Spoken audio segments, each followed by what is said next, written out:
I've actually been a sex worker for the last 5 years. The last year and a half, I was doing more topless waitressing, and so now I'm completely out of that game. Like, Okay. it's not, I don't have anything against it anymore. It's just my time is done. I'm over it. I'm moving on. I'm studying now. I'm building a career once I finish my studying, and just that's not serving me anymore. But I still want that, that sexy sort of like somehow to put like my body is my art, and that's what I've used it as, and to somehow put that out there still. And so OnlyFans is gonna be it. I kind of get it. Like, you want to move out of that, but now, but you still want to do some of it. And now OnlyFans gives you that, that platform where you can do it on your own. You can build your fan base, but also do it on the side so you can go and do something else without having to completely give it up. So when you were a sex worker, that industry, so you mentioned, the one thing you mentioned was like topless waitressing. Now, what else? I think when people hear sex worker, they immediately think the worst and dangerous and this and that. But can you kind of take us behind the scenes and like what all you did and what your experience was? I'm like super interested. This is like, I'm learning as well as everyone else. So I'm super interested.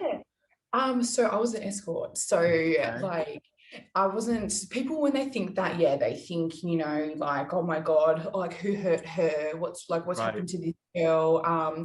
She must be so desperate to be doing this and that, but they don't realize like, I had the power. Like these men were my minions, like, and I was always in nice hotels, like just nice everything. It was just, like top class, like sort of stuff. And it's not like the little dingy stuff that you think that it was, and get taken out to beautiful dinners. It's like Pretty Woman.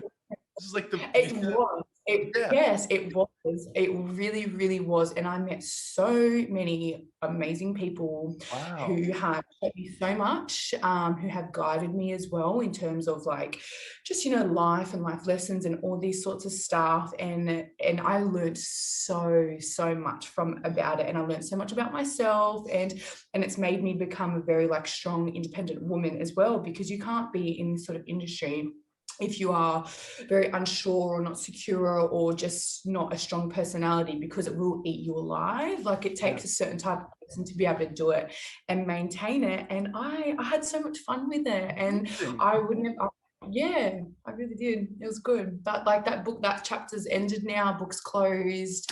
And now it's time for the news chapter. I would hear people's deepest, darkest secrets that they couldn't tell anyone. They couldn't speak to anyone, but I was like their confidant. Like I was kind of like a priest. Like a therapist. Because like it's like, okay, like it's like kind of like a sexy, like this is weird, like a sexy therapist. They're like, hey, we can do like whatever our relationship is, but also there's this sort of unwritten rule about confidentiality. You don't say anything, they don't say anything, so they can open up to you. Like it would just come out. It would just come out. And it's just always something about like a man, like a naked man, after, he does his business, he just becomes so vulnerable, and that's when it all would come out. And sometimes though, there would not be any of the hanky-panky going on. I would be just sitting there like, and for hours, they would just be talking and just talking and just talking and just talking. And then they would stop and they'd be like, oh my God, I can't believe I just said all that. And I said, no, like, it's fine. Keep going. I'm taking your money. It's okay. Tell me anything you want.